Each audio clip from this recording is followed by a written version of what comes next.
శ్రీధర్ రెడ్డి మాట్లాడుతున్నారు. ఇప్పుడు లైవ్ చూద్దాం. తర్వాత కోరుట్ల ప్రభుత్వ జూనియర్ కాలేజీలో చేరినప్పుడు, తర్వాత కరీంనగర్లో ఇంటర్మీడియట్ చేస్తున్నప్పుడు ఆర్ఎస్యూతో సంబంధాలు ఏర్పడి ఆ విధంగా విప్లవ రాజకీయాల పట్ల ఆకర్షితుడైనాడు. కోరుట్ల ఆర్ఎస్యు టౌన్ అధ్యక్షునిగా, తర్వాత కరీంనగర్ ఆర్ఎస్యు టౌన్ అధ్యక్షునిగా బాధ్యతలు నిర్వహించినాడు. 78లో సిపిఎంఎల్ పీడబ్ల్యూ కంటే ముందు రూపం ఉన్నటువంటి సిపిఎల్ ఆర్గనైజేషన్ పెట్టినటువంటి జగిత్యాల జైత్యయాత్రలో పాల్గొని దాని ద్వారా ఆకర్షితుడైనాడు. 1982లో సిపిఎంఎల్ పీపుల్స్ వార్లో జాయిన్ అయినాడు. 1980లో ఆ పార్టీ ప్రారంభించారని మీకు తెలుసు. తర్వాత 1984లో ముప్పాళ్ళ లక్ష్మణరావు ఇలియాస్ గణపతి ఇచ్చినటువంటి సూచన మేరకు మల్ల రాజిరెడ్డి, ఇలియాస్ సంగ్రామ్, కిప్రి తిరుపతి ఇద్దరు దండకారణ్యానికి వెళ్ళినారు. అక్కడి నుంచి పూర్తిగా దండకారణ్యంలో మహారాష్ట్రలో తన అజ్ఞాత జీవితాన్ని గడిపినాడు. గడ్చిరోలి జిల్లా కార్యదర్శిగా, తర్వాత బండారా డివిజన్ కమిటీ మహారాష్ట్ర స్టేట్లో కార్యదర్శిగా అట్లా పనిచేసి 2001లో 9th కాంగ్రెస్ హాజరై అక్కడ సెంట్రల్ కమిటీ మెంబర్గా పదోన్నతి పొంది, తర్వాత సెంట్రల్ మిలిటరీ కమిషన్ అత్యున్నతమైనటువంటి మిలిటరీ బాడీ అది సిపిఐ మావోయిస్టులకు, దానికి సభ్యుడిగా నియమితుడైనాడు. 2017లో సెంట్రల్ మిలిటరీ కమిషన్ పూర్తి ఇన్ఛార్జిగా నిర్వహించి ఇప్పటికీ అదే బాధ్యతలో ఉన్నాడు. మల్లోజిల వేణుగోపాల్ ఇలియాస్ సోను పార్టీ నుంచి బయటకు వచ్చిన తర్వాత సిపిఐ మావోయిస్టు పార్టీ యొక్క అధికార ప్రతినిధిగా కూడా వ్యవహరిస్తున్నారు. ప్రస్తుతం red bureau member, central military commission sub incharge అజ్ఞాతం నుంచి బయటకు వచ్చారు. తర్వాత మల్లా రాజిరెడ్డి, వీరిది శాస్త్రపల్లి గ్రామం, మంత్రి మండలం, పెద్దపల్లి జిల్లా, పాత కరీంనగర్ జిల్లా. ఇతను సెంట్రల్ సభ్యుడిగా పనిచేస్తూ ఉన్నాడు. ఇతను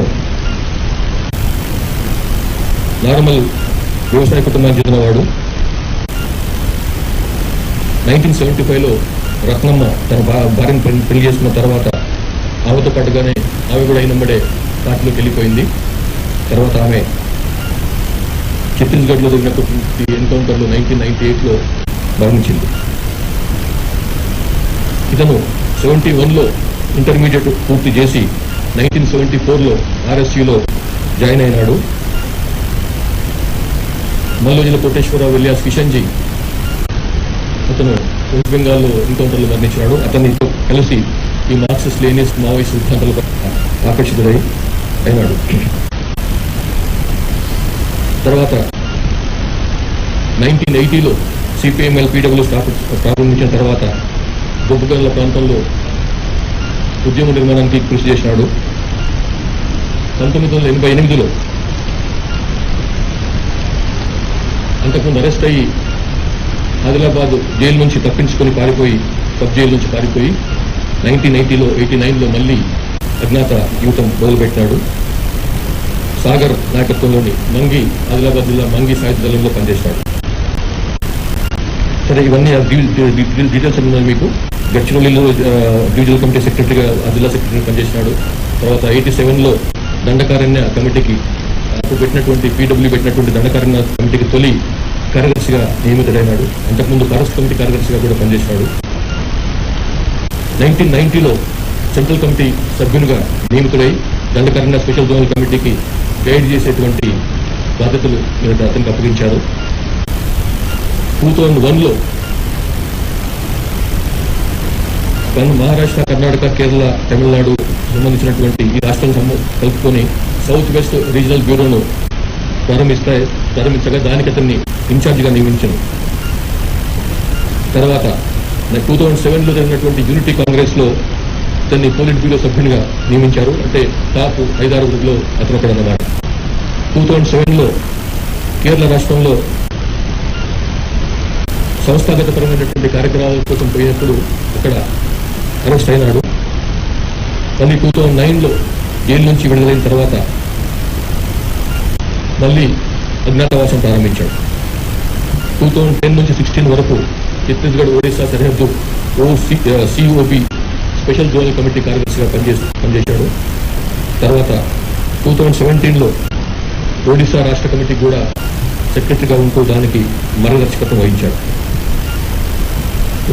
2022లో దండకారణ్యకు బదిలీ అయ్యి అప్పటి నుంచి ఇప్పటి వరకు దండకారణ్య స్పెషల్ జోనల్ కమిటీకి ఇన్ఛార్జిగా సిసి మెంబర్స్ తరపు నుంచి ఇన్ఛార్జిగా కొనసాగుతున్నాడు. ఇక మూడవ సడన్గా ఇక్కడ బయటకు వచ్చినటువంటి మూడవ నాయకుడు బడే చొక్కారావు ఎలియాస్ దామోదర్. ఈయన 46 years ఆఫ్ ఏజ్, ములుగు జిల్లా తాడ్వాయి మండలం చెందినటువంటి కాలోపల్లి గ్రామం. ఇంతకుముందు ఈ ప్రాంతం పాత వరంగల్ జిల్లాలో ఉండేది. ప్రస్తుతం అతను తెలంగాణ స్టేట్ కమిటీ సెక్రటరీగా బాధ్యతలు నిర్వహిస్తున్నాడు. ఇతను కాలోపల్లికి చెందినటువంటి 10 ఎకరాల భూమి ఉన్నది. ఆయన ఫ్యామిలీలో కొంత ఇతని కజిన్ తర్వాత బ్రదర్స్ కూడా కొంత ఈ విప్లవ పార్టీల పట్ల అనుకూల దుమిలు బడే నాగేశ్వరరావు ఇతని కజిన్ ఎలియాస్ ప్రభాకర్ ఎన్కౌంటర్లో కూడా మరణించినాడు. దామోదర్ బయకపేట తర్వాత రాయనగూడెంలో ఉన్నత పాఠశాలలో చదివి గోవిందరావుపేట ప్రభుత్వ కళాశాలలో ఇంటర్మీడియట్ పూర్తి చేసుకున్నాడు. 96లో 10th క్లాస్ అవుతున్నప్పుడే ఆర్ఎస్యూ పట్ల ఆకర్షితుడై అందులో ఆర్ఎస్యూలో జాయిన్ అయినాడు. తర్వాత అజ్ఞాతంలోకి వెళ్ళిపోయి ఏటూరు నాగారం మహాదేవపూర్ ప్రాంతం తెలంతో తన అజ్ఞాత జీవితాన్ని ప్రారంభించాడు. తర్వాత ఏటూరు నాగారం మహాదేవపూర్ ఏరియా కమిటీకి కార్యదర్శిగా పనిచేసిండు. ఖమ్మం, కరీంనగర్, వరంగల్ డివిజనల్ కమిటీకి సభ్యుడిగా కూడా పనిచేసిండు. తర్వాత 2007లో ఈస్ట్ డివిజన్ కమిటీ కార్యదర్శిగా కూడా నియమించబడ్డాడు. 2015లో తెలంగాణ స్టేట్ కమిటీలో సభ్యునిగా నియమించబడి 2019లో తెలంగాణ రాష్ట్ర కమిటీ మిలిటరీ అఫైర్స్ కూడా అతను ఇన్ఛార్జిగా వ్యవహరిస్తున్నాడు. 2025 జనవరిలో తెలంగాణ రాష్ట్ర కమిటీ సెక్రటరీగా నియమించబడి ఇప్పటి వరకు ఆ బాధ్యతలు నిర్వహిస్తున్నాడు. జూని నరసింహారెడ్డి ఇలియాస్ గంగన్న, ఇలియాస్ రాహుల్, ఇలియాస్ అన్నుదాదా. ఈయనకి 62 ఏళ్ల వయసు.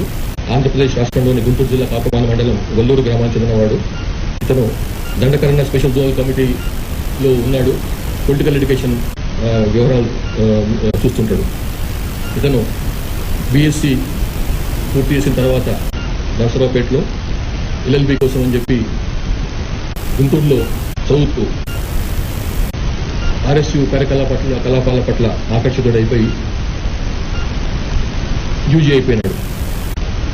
1990లో దుర్గితంలో పనిచేశాడు. అట్లానే ఇంకా రకరకాలుగా డిఫరెంట్ ప్లేస్లో పనిచేసిండు. కానీ 2002లో అతను విజయవాడలో పోలీసులు అరెస్ట్ చేయగా మళ్ళీ 2004లో బయటకు వచ్చి మళ్ళీ ఆ టైంలో 2004లో జరిగినటువంటి చర్చల కార్యక్రమంలో అప్పుడు రాష్ట్ర ప్రభుత్వానికి సిపిఎంఎల్ పీడబ్ల్యూ మధ్య జరిగినటువంటి చర్చలలో అతను ఆ చర్చలకు ఉన్నటువంటి మెయిన్ సభ్యులకు సహకరించాడు. తర్వాత మళ్ళీ యూజీ అయిపోయిన తర్వాత పొలిటికల్ ఎడ్యుకేషన్ స్కీమ్లో పనిచేసిండు. Scope sub committee of political education, sub committee and political education అంటారు, దాంట్లో పనిచేసిండు. తర్వాత 2008లో స్టేట్ కమిటీ మెంబర్ అయిన తర్వాత బీహార్, జార్ఖండ్ ఏరియాలో పనిచేస్తున్నప్పుడు 2010లో బొకారోలో అరెస్ట్ అయినాడు. 2014లో మళ్ళీ విడుదలైన తర్వాత అఖిరాజ్ హరగోపాల్, ఇలియాస్ సాకేత్తో కలిసి ఈ తర్వాత మళ్ళీ ఆయన చెప్పినందువలన మళ్ళీ మోటివేట్ మళ్ళీ పార్టీలో అజ్ఞాతంలో ఉన్నాడు. 2025లో ఇతన్ని తెలంగాణ రాష్ట్ర కమిటీకి బదిలీ చేయగా అప్పటి నుంచి ఇప్పటి వరకు అతను ఆ బాధ్యతలో ఉన్నాడు. 21 అక్టోబర్ 2025 రోజు పోలీసు అమరవీరుల సంస్కరణ సందర్భంగా గౌరవ ముఖ్యమంత్రి శ్రీ రేవంత్ రెడ్డి గారు ఇచ్చినటువంటి పిలుపు మేరకు చాలా మంది బయటకు వస్తున్నారు. అజ్ఞాతం వీడి తెలంగాణ అభివృద్ధి కొన్ని సరే వాళ్ళు బయటకు వచ్చిన తర్వాత వేరే కొన్ని కారణాలు గురించినాము, అందులో క్లియర్గా ఉన్నాయి, మీరు చూసుకోవచ్చు. తెలంగాణ ప్రభుత్వం తరపు నుంచి ఏదైతే పునరావాసం పథకం మనం ప్రారంభించినామో 1993 ఆ టైంలో, దాంట్లో ఏదైతే వీరికి రివార్డ్ రావాలనో పునరావాసానికి సంబంధించినటువంటి అంశాలు అయితే ఉన్నాయో అవన్నీ కూడా వారికి ఇవ్వబడతాయి. ఇప్పుడు ఇందులో స్పెషల్ ఇంటెలిజెన్స్ బ్రాంచ్ ఐజీగా ఉన్నటువంటి శ్రీమతి సుమతి గారు, వారి టీం చేసినటువంటి అద్భుతమైన కృషి కారణంగానే వీళ్ళందరూ బయటకు వచ్చినారు. వాళ్ళని మెల్లమెల్లగా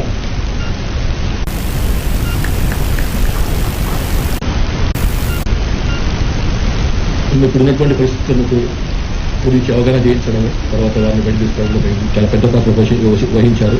అట్లాగే వారికి ఐడీజీ ఇంటెలిజెన్స్ విజయ్ కుమార్ గారు కూడా నా యొక్క అభినందనలు.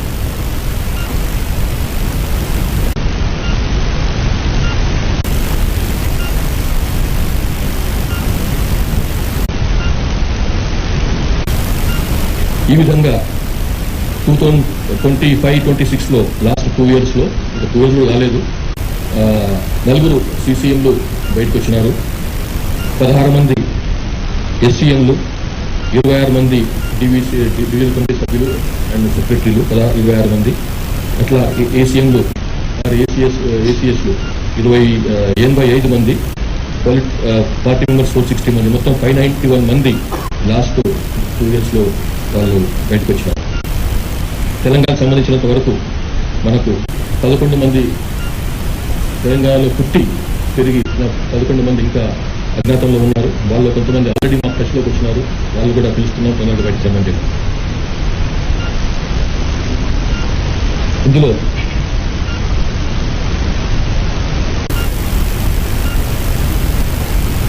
మరొకసారి రాష్ట్ర ముఖ్యమంత్రి, గౌరవ ముఖ్యమంత్రి రేవంత్ రెడ్డి గారు ఇచ్చినటువంటి సందేశాన్ని మరొకసారి పునరుద్ఘాటిస్తున్నాను. యూజీలో ఉన్నటువంటి వాళ్ళు, తెలంగాణకు సంబంధించిన వాళ్ళు తొందరగా బయటకు వచ్చి ఈ ప్రధాన స్రవంతిలో, ప్రధాన జనవాహినిలో కలవాలని చెప్పి మరొకసారి పిలుపునిస్తున్నాను. తెలంగాణ కోసం అని చెప్పి కాన్స్టిట్యూషనల్ మీన్స్లో, లీగల్ మీన్స్లో పనిచేయాలని చెప్పి నేను కోరుతున్నాను. Thank you very much. Yes, ma'am. India. Okay.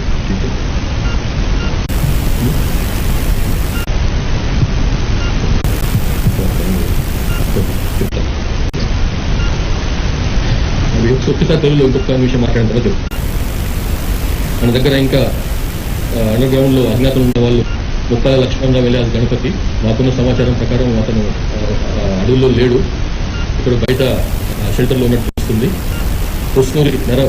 కుసునూరి Narahari alias regional member, technical department ఇన్ఛార్జిగా ఉన్నాడు, జార్ఖండ్లో పనిచేస్తున్నాడు. ముప్పిడి సాంబయ్య ఎలియాస్ సుదర్శన్, ఇతను స్టేట్ కమిటీ మెంబర్గా ఒరిస్సా స్టేట్ కమిటీలో ఉన్నాడు. వార్తశేఖర్ ఎలియాస్ మంక్తు, ఈయన దండకారణ్య స్పెషల్ జోనల్ కమిటీలో ఉన్నాడు, ఇంజనీరింగ్ వ్యవహారాలు చూస్తాడు, కమ్యూనికేషన్ వింగ్కు ఈయన ఇన్ఛార్జిగా ఉన్నాడు. జోడే రత్నాబాయి ఎలియాస్ సుజాత, ఈమె ముప్పాల లక్ష్మణరావు గణపతి భార్య, ఈమె నార్త్ డివిజన్ ఇన్ఛార్జిగా ఉంది, divisional committee state zonal committee member స్థాయిలో ఉంది. లక్కా సుశీల ఎలియాస్ రేలా, ఈమె డిస్ట్రిక్ట్ కమిటీ మెంబర్ స్థాయి, ఎడ్యుకేషన్ డిపార్ట్మెంట్లో పనిచేస్తుంది, దండకారణ్య స్పెషల్ జోనల్ కమిటీలో. కుతిమి అనిల్ కుమార్. ఆంధ్రప్రదేశ్